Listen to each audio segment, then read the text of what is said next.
Okay, so good afternoon, everyone, and welcome to this talk on transitional justice. So my name's Mike Hayes, and I work at the Institute for Human Rights and Peace Studies at Mahidol University, where we run a range of postgraduate programs on human rights and democracy and peace. And also we're involved in research projects around the region, mainly looking at human rights and peace, with a particular focus on Southeast Asia. But what I want to do today is just run through some of the key kind of founding principles and ideas and theories about transitional justice. So this talk will come in three parts. The first part is we'll look at the definitions. What does transitional justice mean and how do we understand it? Secondly, we'll look at some of the main processes. That is, how is transitional justice done? Through the courts and the truth commissions and even the active memory itself. And then we'll end up just looking at some of the questions and challenges about transitional justice. How we understand transitional justice, like what does transitional justice mean? Now, with transitional justice, the common definition of it is about how a society comes to terms with the legacy of past abuses. How does a society address the fact that in its history there were gross human rights violations or a lack of democracy and things like that? So the first one is that transitional justice, you need to have some kind of transition occurring. There has to be a transition or a change from one regime to another, from one state to another. The next important point about transitional justice is it's got to involve some element of justice itself. There was, human rights violations or a lack of democracy, or people were discriminated and not treated well. So we need to have that sense of some kind of injustice in the history and in some way to address that. Also in terms of justice, that these different processes are going to have different ideas about what justice means. Is it about punishing someone? Is it about restoring peace? So is it about forgiving or reconciling the past? Or even is it about forgetting?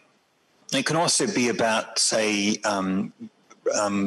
giving reparations to people, paying the people for lost things, for things which they've lost during that previous period. So another important part of transitional justice are the bodies or the people or the systems themselves which put this justice into action. They can be a court, they could be a truth commission, they could be an education program, they could be a set of negotiations and peace deals, they could be a rewriting of history, for example. So there's a variety of ways in which that transitional justice can actually come alive through these different processes. So these are the three kind of key elements about what transitional justice means. Now, in terms of why we have transitional justice, the actual study and the idea of transitional justice itself is really a thing of the 1990s. But it was a period of massive kind of change in the world. It was the end of the Cold War, the emergence of globalization, changes in ideas about human rights and democracy and justice and so on. Now, during this period, people realized we need to address this kind of transition and what happens afterwards. We need to address all the injustices that were going on during the Cold War or during the military dictatorships. And so that's why transitional justice became like an academic and an area of academic study, but also an important area of kind of programming, an important discipline within civil society as well. Now, alongside this, you have the rise of NGOs and the rise of the democratization movement in the 1990s as well. And we know that many civil society organizations took on transitional justice in their projects in the 1990s. So what I'm going to look at now is these three main kind of theories of transitional justice, these three approaches. The first one is a more legal approach around human rights and justice. The second is a more peace theories approach around finding reconciliation and peace and truth. And the third one is about the kind of the active memory and the writing of history around transitional justice, about how we can reconcile with problems of the past through things such as museums and monuments and so on. So firstly, let's look at this area of human rights and justice. And this is the more legal and criminal aspect of transitional justice. So in this theory of transitional justice, this is the argument that what needs to happen after a period of human rights violations, when democracy has arrived. And so this is done primarily through criminal tribunals. We see there's been a number of them since the 1990s. There's probably like 10 or 15 different criminal tribunals. And of course, the big one being the International Criminal Court. Now, we're going to return to the ICC and these criminal tribunals soon. But at this point, it's good to kind of engage with the theory that this is based on. But human rights in the 1990s becomes like the international standard of what is right and wrong. It also becomes a standard which is seen to be enforced by the United Nations. People who violate human rights at a significant level have to kind of face the justice for doing that. Now, a second important theory around this idea of human rights and justice is the establishment of the rule of law. Now, the rule of law here means both that people are equal before the law and equally punished by the law. Now, another theory about transitional justice comes out of peace and peace theories. So, the peace theories are fairly recent. They kind of date back just to last century with the famous figures like Johan Galtung. There's an idea that we can kind of assess what goes wrong in a regime and look at that transition process and heal the wounds and fix the problems by using various peace theories. Now, these can be things like, say, an analysis of the conflict and why it occurs, what the type of conflict is, what the causes of the conflict are, and who are the main actors. And once we can analyze that conflict and know that conflict, then it can be fixed. So this will be things like addressing forms of, say, direct violence when someone physically hurts someone else, forms of structural violence. And that's when the system is structured in such a way that people may starve or people may face discrimination. So it's not violence like being, say, hit by someone, but it's violence that a family goes hungry because they can't get food because of their discrimination. So it's sort of structural violence. Then we may have cultural violence because of your cultural traditions and beliefs. You want to attack other people. So by analysing those and looking at the causes of those forms of violence and the causes of those forms of conflict, then they can be fixed. And they can be fixed through the various forms of what we may call conflict transformation or peace enforcement or peacekeeping and those kinds of ideas. That piece is about understanding what goes wrong to make a society in conflict and how to fix that. Okay. Now, this kind of model is mainly done through things like truth commissions, but it's a way of trying to finding out what goes wrong and then also looking at how that can be resolved. Peace is also about, or theories of peace is also based on, say, mediation and finding peace agreements and negotiating a peace. Now, a third kind of theory of transitional justice is around the idea of memory. And this is based on the idea that knowing the truth is a right. And by knowing that truth, this is going to empower people. It's going to be help the victims. It's going to lead towards more accountability. So memory is a very important part of transitional justice. Now, memory can occur in theories of human rights and justice. Memory can occur in theories of peace as well. These three theories of peace, human rights, and memory don't work exclusively. They do overlap. But theories of memory are theories of how memory can resolve conflict. It can work towards transitional justice. Is much more around making sure it's a victim-centered approach. Okay, now these three theories that I explained here around human rights, peace, and memory, this is just kind of one particular take on how we address transitional justice. You know, there are plenty of others, which may include other ideas, such as reparations and amnesties and so on. They tend to be like the three dominant theories in terms of how we address transitional justice. Okay, any other questions before we move on? Yes. Professor, my question is regarding the recent incident which happened in United States regarding Black Lives Matters. What do you think, what is your point of view on those incidents, and what do you think what kind of steps American government is taking in terms of controlling those incidents? So what are your thoughts about that?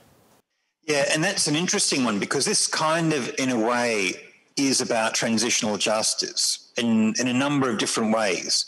So we have elements of, say, reparations, because one of the things which is discussed in the Black Lives Matter movement is about reparations for slavery. So we have that whole population of African Americans who are enslaved, or, you know, their family before generations ago were enslaved, and their labor was taken for free and their land was taken away, but they haven't faced any reparations. Now, in some places, in some countries, I've tried to address that. And the other element, which is quite important, which we see happening a lot in America, but it's also spread around different parts of the world, is the ideas of taking down statues and replacing them. Because this is very much about this idea of truth in transitional justice. Why aren't we addressing the kind of the people who were oppressed in the history of America? And so that's an important part of transitional justice, in a sense, to rewrite that. Sorry.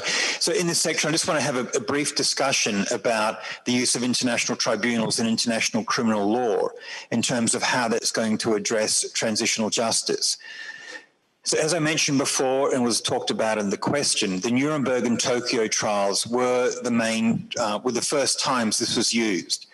Post-World War II, to address the violations that occurred during and before the war, there were two trials set up, the Nuremberg trials for the Nazis and the Tokyo trials for the Japanese who were involved in conflict. Now, in the Nuremberg trials, they set up these new laws around the international crimes, as they called them, crimes against peace, what we now know as crimes of aggression, crimes against humanity, or, you know, the general mistreatment of people, and also war crimes, significant war crimes. So these three areas of crimes were set up. You know, genocide has since been added to that as a crime against humanity. So one challenge was these laws were introduced and applied retroactively. Another problem for that is it was seen to be just the law of the victors. The winning side then applied this to the losing side. But knowing that also at the time that the Americans and the English and, you know, the other troops did kind of commit war crimes as well in Germany and in Japan, say, for instance, you know, the dropping of the nuclear weapons. Okay, let's look at truth commissions as the next model. So, you know, truth commissions are a process where you have a body of people who then get testimony and they talk to witnesses from people whose rights were violated during that previous regime. These were then, you know, collected and, you know, helped to develop a museum and help to develop education material and so on.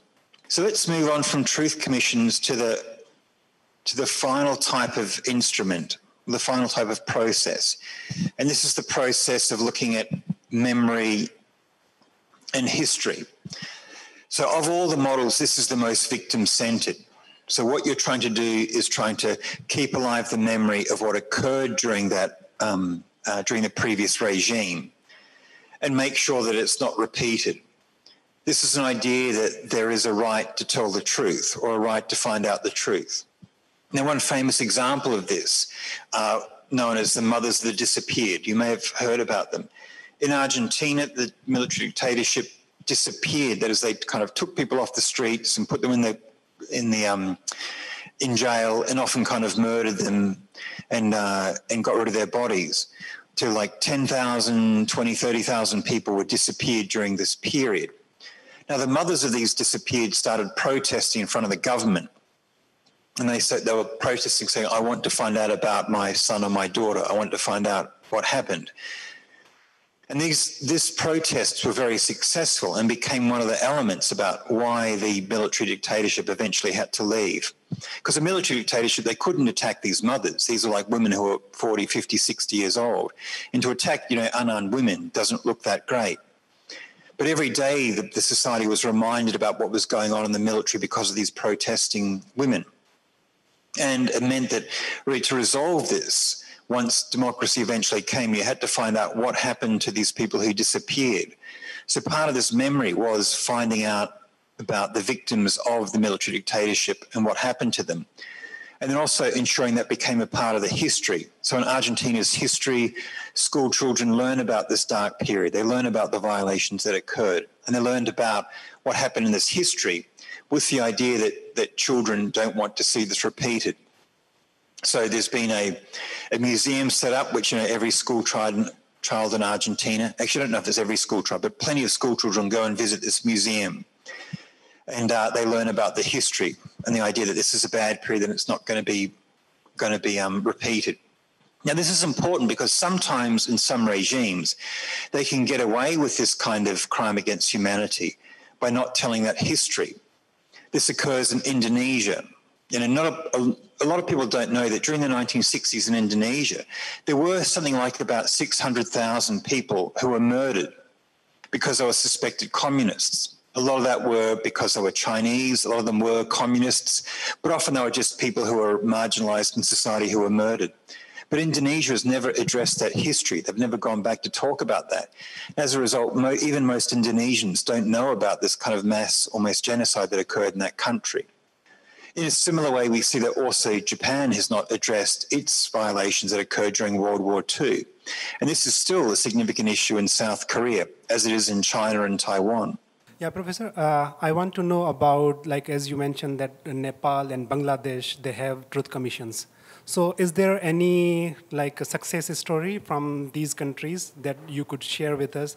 I'm interested in these countries because we share similar kind of culture. So that's why if you have any success kind of stories from the truth commissions, so if you share, then that will be better for us.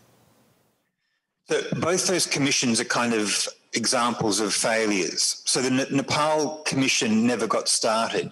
And as you know, the civil war in Nepal, which went on for 10 or 15 years, was resolved by having the Maoist party join the government. And of course, there was no real interest by the Maoists or even by the Nepalese government itself to have their own members put on trial or to have the commission. So there wasn't really the political support of that. While there have been movements through, say, the National Human Rights Commission and other bodies to try and get some kind of sense of justice about what happened in Nepal, most of that sense of justice has not come through the Truth Commission itself or plans for the Truth Commission. It's come through various cases, investigations by NGOs and by the National Human Rights Commission. So Nepal is just an example of how politics can block a commission. What went on in Bangladesh, and it might be interesting if the student from Bangladesh has anything to add to this, is that from the early days, that commission... So the final point there was Bangladesh and Nepal are not models that how they should work.